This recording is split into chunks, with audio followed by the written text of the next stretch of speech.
In the crisp autumn of 2024, a sleek silver car rolled down the dusty roads of Pine Grove, Mississippi. Behind the wheel sat a man who had left this place 15 years ago, barely looking back. At 35, he built himself into one of Chicago's most sought-after architects, with a corner office overlooking Lake Michigan and a life that seemed perfect on paper.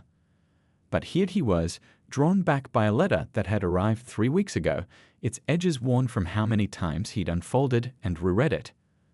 The letter sat on his passenger seat now, written in his aunt's shaky handwriting. "Your grandmother left something important behind," it read. "Something that can't be mailed or explained over the phone. You need to come home." He hadn't planned to return, not after his grandmother's funeral 5 years ago. Yet there was something in those words that tugged at him, like a loose thread he couldn't help but pull. As he drove past the old Johnson's General Store, now a Dollar General, memories flooded back. The sweet smell of his grandmother's peach cobbler cooling on the windowsill. The sound of her humming gospel songs while tending to her prized rose garden. But there were other memories too. The way she'd sometimes stare off into distance, lost in thoughts she never shared. The locked drawer in her antique desk that no one was allowed to open. The way her voice would catch when anyone mentioned the old downtown area. His aunt met him at the old house, its white paint peeling but the porch still swept clean, just like his grandmother had always kept it. "I found something while clearing out her things," she said, leading him inside. The house smelled exactly as he remembered, like lemon furniture polish and old books. In the study, his aunt pulled out a key he'd never seen before.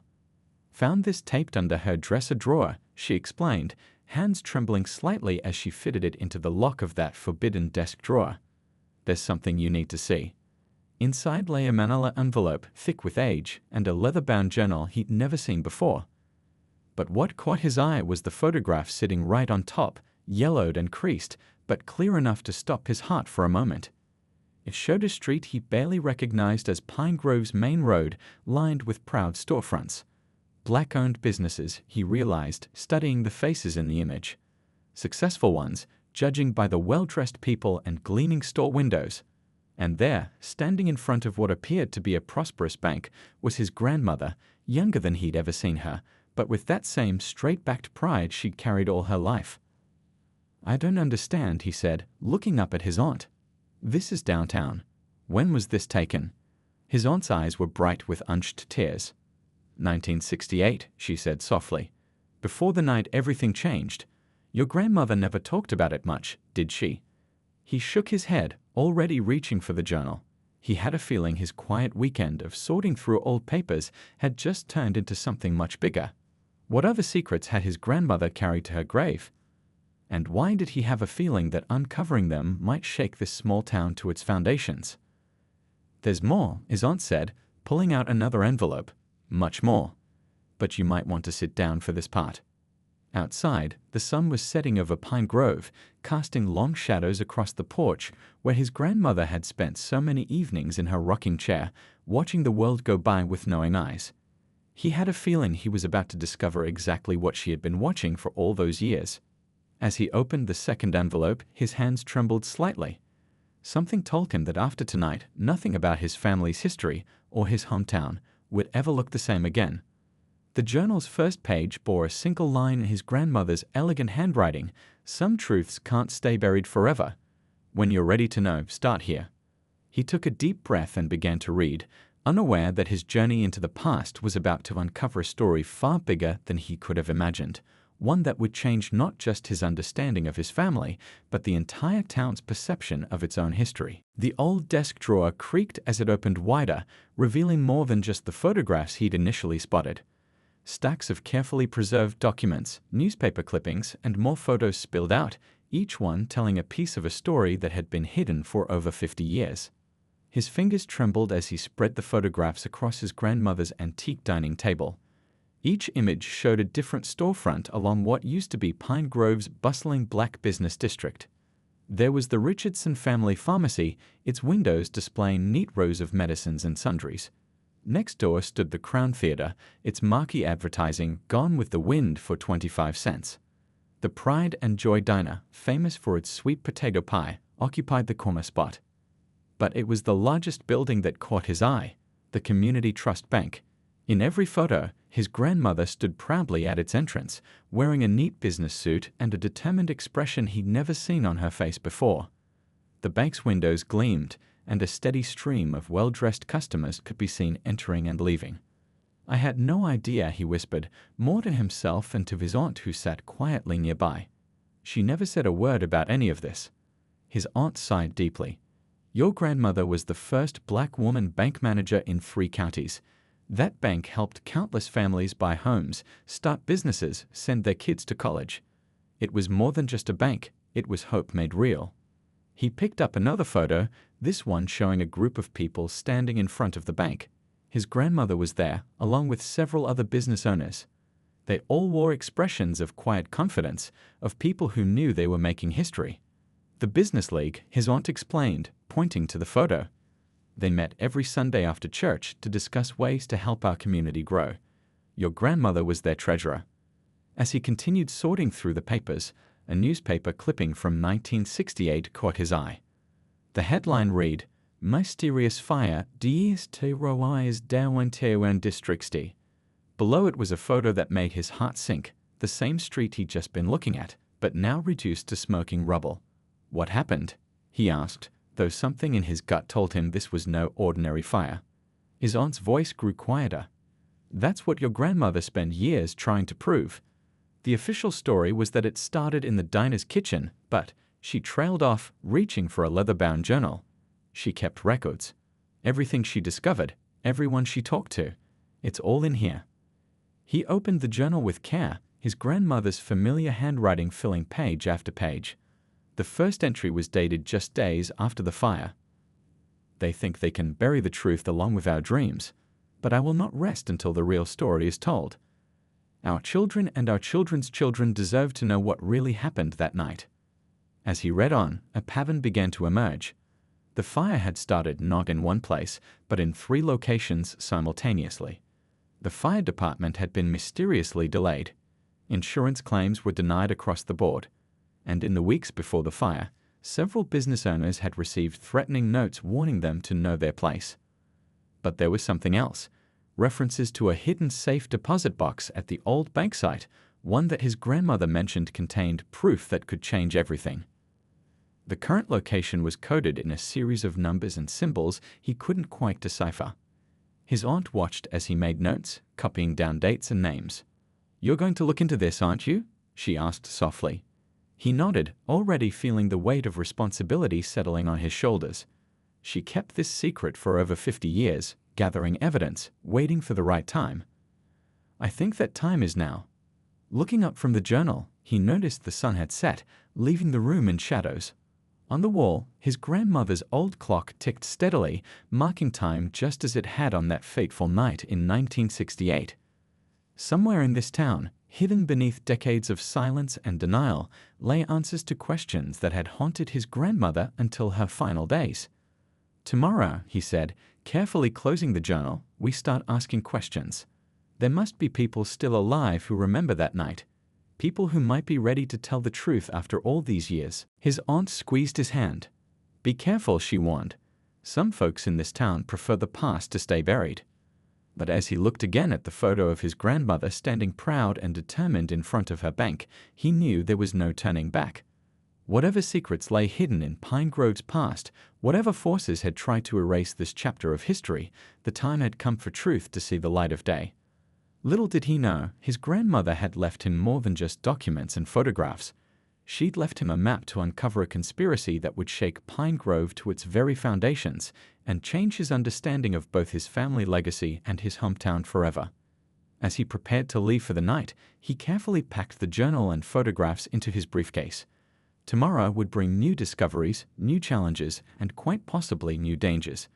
But for now, he sat in his grandmother's old chair, listening to the cicadas singing their evening song, and felt more connected to her than ever before. The morning sun cast long shadows across Pine Grove's main street as he walked its length, his grandmother's journal tucked safely in his bag.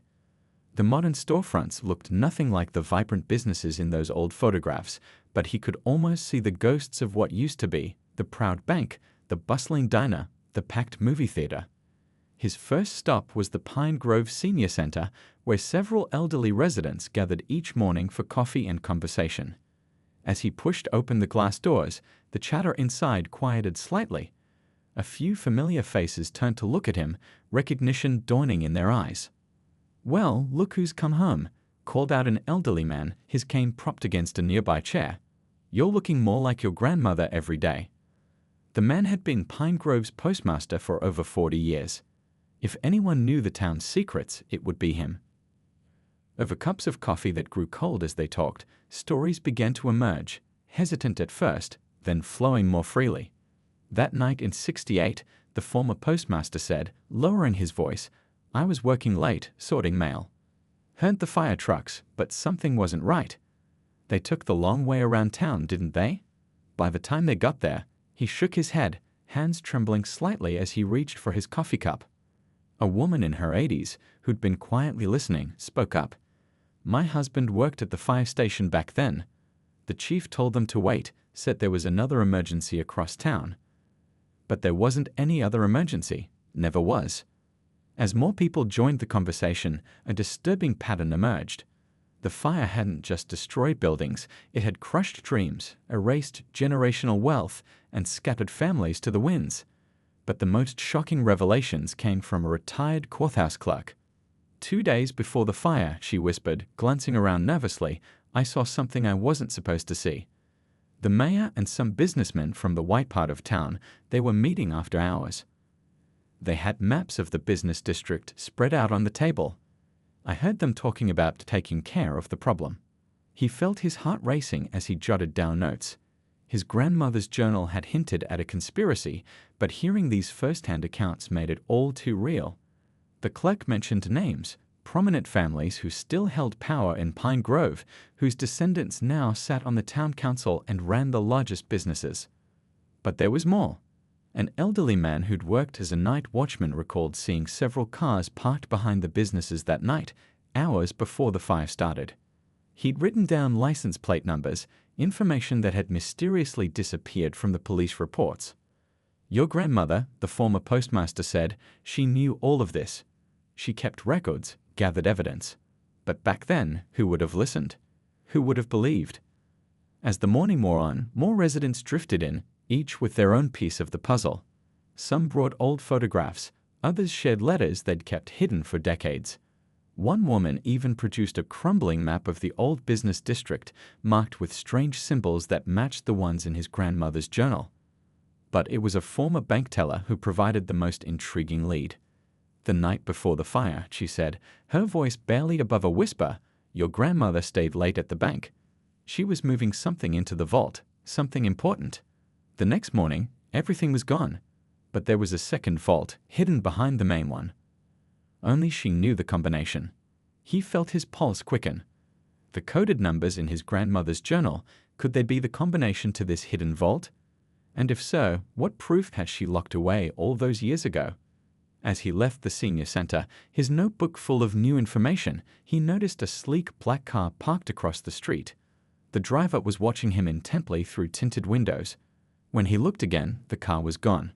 Walking back to his grandmother's house, he couldn't shake the feeling that he wasn't just uncovering old secrets, he was stirring up something that powerful people still wanted to keep hidden. The truth about that night in 1968 had been buried for over 50 years, but like his grandmother had written, some truths refused to stay buried forever. Back at the house, he spread out his notes on the dining room table, adding them to the growing pile of evidence. The story was bigger than he'd imagined, a deliberate plot to destroy not just buildings, but an entire community's hopes and dreams. As the afternoon sun slanted through the windows, he realized something else. The truth about that night wasn't just about the past. It was about the present, about patterns of power and privilege that still shaped Pine Grove today. And somewhere in town, hidden in a long-forgotten vault, his grandmother had left proof that could change everything. But as he studied the coded numbers in her journal, trying to crack their meaning, he couldn't help wondering, was he ready for what he might find? And more importantly, was Pine Grove ready for its buried secrets to finally come to light? As evening settled over Pine Grove, he sat at his grandmother's desk, poring over her old journal by lamplight. The coded numbers had finally started making sense. They weren't just a vault combination, but coordinates. Carefully mapped points that, when connected, formed a pattern across the old business district. The next morning, he headed to the town library's archives section. The elderly librarian recognized him immediately, her eyes lighting up with understanding when he mentioned his grandmother's name. Without a word, she led him to a back room filled with old newspapers and town records. "Your grandmother spent countless hours here," she said softly, pulling out a dusty box of documents. "She was especially interested in property records from the 1960s. Perhaps you'd like to see those?" The records told an incredible story. In the months leading up to the fire, several white business owners had taken out massive insurance policies on properties they didn't even own. Properties that just happened to be next to the black-owned businesses that burned. His grandmother's journal entries from that period became more urgent, more detailed. She noticed unusual bank transfers, mysterious meetings, sudden pressure on black business owners to sell their properties at a fraction of their worth. She documented it all, building a case that pointed to a carefully orchestrated plan. But the most shocking discovery came when he found a hidden compartment in the journal's cover. Inside was a small key and a slip of paper with what looked like meeting minutes. The paper was dated the day before the fire, documenting a secret gathering of Pine Grove's most powerful citizens. The words leaped off the page: agreement reached. Problem to be handled tomorrow night. All parties to maintain absolute silence. Insurance matters arranged. His hands shook as he read the names listed at the bottom. Prominent families whose descendants still controlled much of Pine Grove's wealth and politics. One of those names belonged to the current mayor's father. The library's back door opened suddenly, making him jump. An elderly man entered, walking with the help of a cane. He recognized him as one of his grandmother's oldest friends, a former employee at the Community Trust Bank. "I heard you were asking questions," the old man said, settling into a nearby chair. "Been waiting 50 years for someone to do that." He pulled out an old photograph from his jacket pocket. "Your grandmother asked me to keep this safe. Think it's time you saw it." The photo showed a group of men in suits standing in front of the bank. In their hands were documents, loan papers, he realized. But what caught his eye was the date stamp, the morning after the fire. They came to collect on those insurance policies before the ashes were even cold, the old man explained. "Your grandmother took this picture from her office window. She knew someday it would matter." As they talked, more pieces fell into place. The key from the journal matched the description of one that opened a private storage room in the bank's old basement, a room that had survived the fire. His grandmother had mentioned it in her later entries, describing it as her insurance policy against lies. But reaching that room wouldn't be easy. The old bank building, though abandoned, was now owned by a development company connected to one of the families named in those meeting minutes. As he left the library that afternoon, he noticed more eyes watching him. A police car drove past slowly, its officer studying him with unusual interest. At the coffee shop, conversation stopped when he entered. Word was spreading. Someone was digging into Pine Grove's darkest chapter. Back at his grandmother's house, he found an unmarked envelope had been slipped under the door. Inside was a single typed message: "Some secrets should stay buried. Go home." But he couldn't stop now. His grandmother had spent decades gathering evidence, waiting for the right moment when the truth could finally emerge. She built a case so strong that even now, 50 years later, powerful people were still trying to keep it hidden. That night, as he reviewed everything he'd learned, a plan began to form. The old bank building was scheduled for demolition in 2 weeks. Whatever proof his grandmother had hidden in that basement storage room, he needed to find it before it was lost forever. He looked at her portrait on the wall, remembering how she'd always told him that truth was like water. It might take the long way around, but it always found its path. Now he understood why she'd waited, why she'd prepared so carefully, why she'd chosen him to finish what she'd started. Tomorrow, he would take the first step toward that hidden room. But as he studied the old building plans spread across his grandmother's desk, he couldn't shake the feeling that he wasn't just chasing the past anymore. He was about to uncover something that would force Pine Grove to finally face its present. Dawn was breaking over Pine Grove when he parked his car a block away from the old bank building. The early morning fog provided perfect cover. As he approached the abandoned structure, his grandmother's key clutched tightly in his hand. He'd spent days studying the building's layout, and knew the basement entrance was around back. The lock on the rusty door was surprisingly well maintained. Someone had been here recently. His grandmother's key slid in perfectly, just as the former bank employee had promised. The door opened with a soft creak. Inside, the air was thick with decades of dust and decay. His flashlight beam cut through the darkness, revealing walls still scarred by smoke damage. Following the building plans he'd memorized, he made his way toward the back office area. Suddenly, he heard voices above, workers arriving early to prepare for the upcoming demolition. He quickly ducked into a side room, heart pounding. Through the ceiling, he could hear their footsteps and muffled conversation. "Boss wants this place cleared out by next week," one voice said. "Says to check every room, especially the basement storage." His pulse quickened. They were looking for something specific, the same thing he was after. His grandmother's evidence was still here, and powerful people wanted it destroyed before anyone could find it. Moving quietly through the basement, he reached the hidden storage room. Unlike the rest of the building, this door had a modern lock. His grandmother's second key, the one from the journal's secret compartment, fit perfectly. Inside, metal filing cabinets lined the walls. Most were empty, but one caught his eye. It had been recently cleaned, no dust on its handle.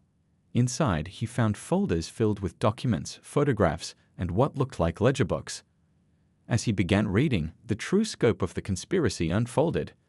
The fire hadn't just been about destroying successful black businesses. It was part of a larger scheme involving land grabs, fraudulent insurance claims, and millions of dollars in government development grants that had mysteriously disappeared. His grandmother had documented everything. Bank transfers showing money moving between conspirators' accounts, letters discussing their plans in coded language, photos of secret meetings. But most stunning of all was a signed agreement dated the day before the fire, outlining exactly how the problem of the black business district would be resolved. Footsteps on the stairs made him freeze. The workers were coming down. Quickly, he photographed as many documents as he could with his phone, then grabbed the most important papers. Just as he was closing the cabinet, a flashlight beam swept across the doorway. "Hey, who's down there?"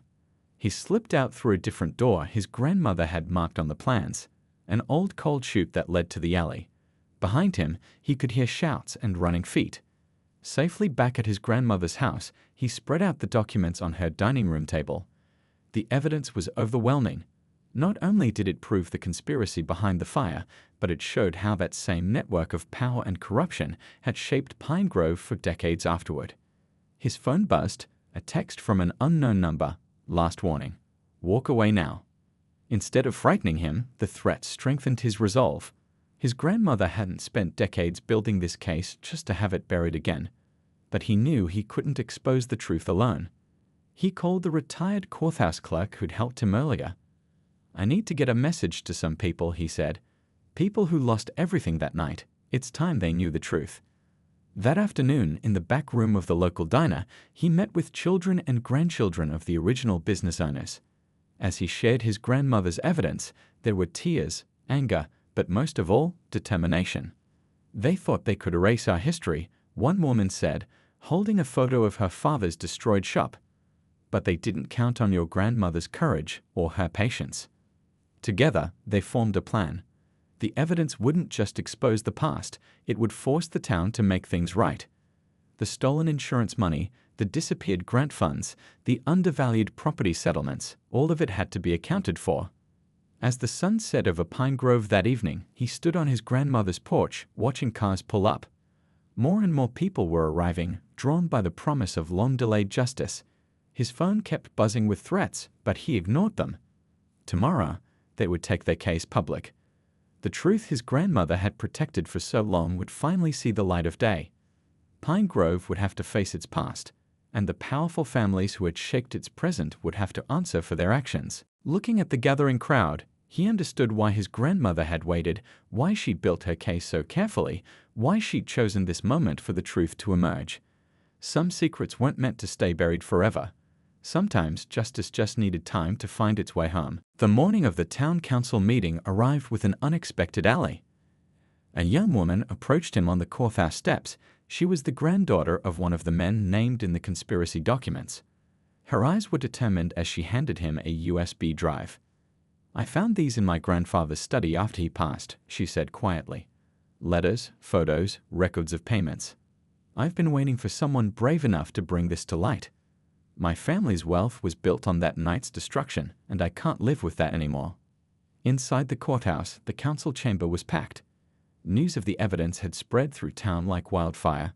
The current mayor, son of one of the conspirators, sat at the center of the council table, his face a mask of practiced calm. Standing at the podium, he began sharing what his grandmother had uncovered. The photographs of the thriving business district appeared on the screen behind him, followed by documents showing the calculated destruction that followed. With each revelation, the room grew more tense. "These aren't just old papers," he explained, his voice steady. "This is the story of how Pine Grove's future was stolen, not just from the business owners who lost everything, but from all of us. This town could have been a model of progress. Instead, it became a monument to injustice." The mayor tried to interrupt, claiming the statute of limitations had expired. But then the young woman stood up, adding her own family's evidence to the mounting pile of truth. Other voices joined in. Elderly residents sharing memories they'd kept silent for decades, children of the original business owners describing their family's struggles after the fire. A retired bank employee revealed how insurance money had been funneled through fake accounts. A former construction worker admitted to being paid to delay emergency responses that night.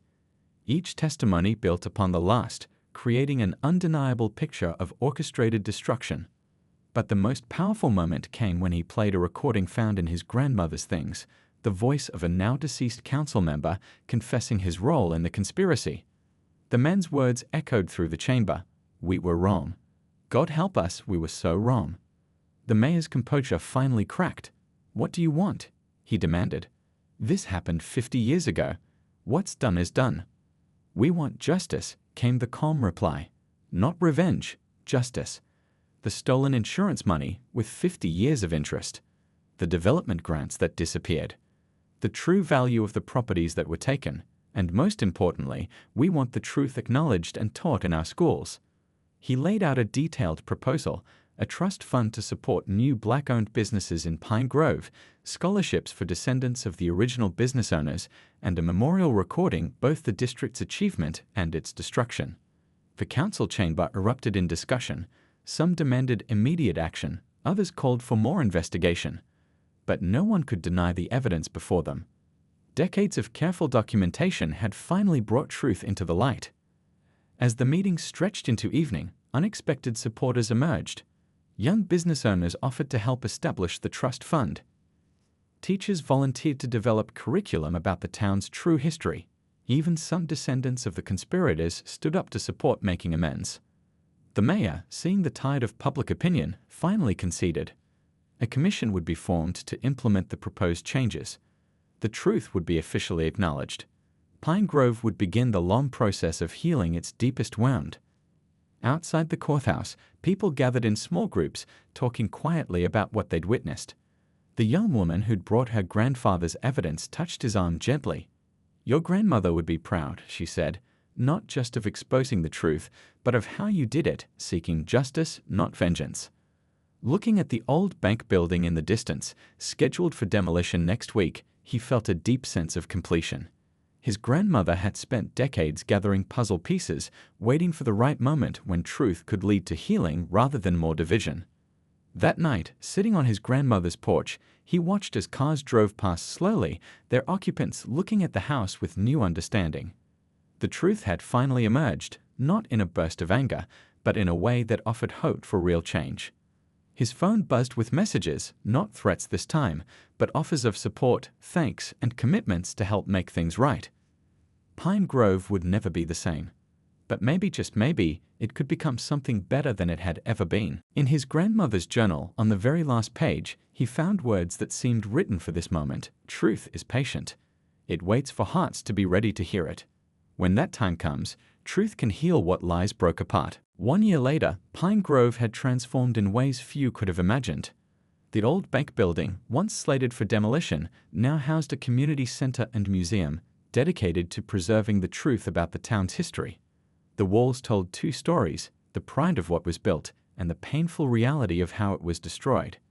He stood in the museum's main hall, watching as high school students toured the exhibits. They stopped at photographs of the original business district, their young faces serious as their teacher explained how a thriving community had been deliberately destroyed. But the story didn't end there.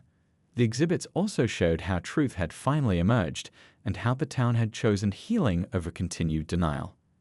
The trust fund established after last year's revelations had already helped launch 5 new Black-owned businesses in Pine Grove. The scholarship program was sending its first students to college. Most importantly, the town's atmosphere had shifted. People talked openly about the past now, determined to learn from it rather than hide it. His grandmother's desk sat in a place of honor, its secret drawer open to show visitors where the evidence had been hidden for so long. Beside it, her journal lay open in a glass case, its pages telling the story of one woman's patient pursuit of justice. The young woman who had brought her grandfather's evidence now ran the museum's educational programs. Together, they had developed ways to share this difficult history with children, emphasizing not just the tragedy, but the courage of those who preserved the truth and fought for change. "We had another group through this morning," she told him. "Kids from the next county over. They're starting similar research into their own town's history. It's spreading. People everywhere are starting to ask questions about their past." Outside, Pine Grove's Main Street was coming back to life. New shops occupied the spaces where the original businesses had stood. Each storefront displayed a plaque honoring the Black-owned business that had been there before, ensuring that history would never again be erased. The mayor who had initially resisted the truth had been voted out in a special election. His replacement, a younger woman committed to continued progress, had made reconciliation her top priority. The commission formed to implement changes had expanded its work, addressing other long-ignored inequities in the town. But perhaps the most profound change was in the relationships between Pine Grove's residents. People who had never spoken now worked together on community projects. Children of former conspirators and children of victims sat on the same committees, united in their commitment to building a better future. That evening, a ceremony was held to dedicate the museum's newest exhibit, A Wall of Hope. Residents had contributed photos and stories showing how the town was moving forward. Among them was a picture of his grandmother as a young bank manager, paired with a recent photo of a teenage girl who'd just opened her own business with help from the trust fund. "Your grandmother knew this day would come," said the elderly former postmaster, standing beside him at the ceremony. "She used to tell me that truth was like a seed. It might lie dormant for years, but when conditions were right, it would grow into something beautiful." As darkness fell, people gathered in the museum's courtyard for a community dinner. Another new tradition born from the past year's changes. Looking around at the mixed crowd, at the easy conversations and genuine laughter, he saw his grandmother's vision finally taking shape. The last page of her journal, now enlarged on the museum wall, had become Pine Grove's unofficial motto: "Truth is patient. It waits for hearts to be ready to hear it. When that time comes, truth can heal what lies broke apart." A young girl tugged at his sleeve, holding up a school project. "I wrote about your grandmother," she said proudly. "My teacher says she was a hero because she never gave up hoping people would choose to do the right thing." Later that night, sitting on his grandmother's porch, now part of a historic home that welcomed visitors from around the country, he reflected on how one person's dedication to truth had changed an entire community. Pine Grove's transformation wasn't perfect, and there was still work to be done, but the town had proved that healing was possible when people faced their history honestly. The cicadas sang in the darkness, their endless song a reminder that some things remained constant even as others changed. His grandmother had trusted that someday Pine Grove would be ready for truth. In choosing to face that truth, the town had found not just healing but hope, hope that grew stronger with each passing day, each new connection made, each step toward a future built on honesty instead of silence. The light from the porch illuminated the roses his grandmother had planted so long ago, still blooming in her garden. Like truth itself, they had waited patiently through dark times, ready to flower again when the season was right.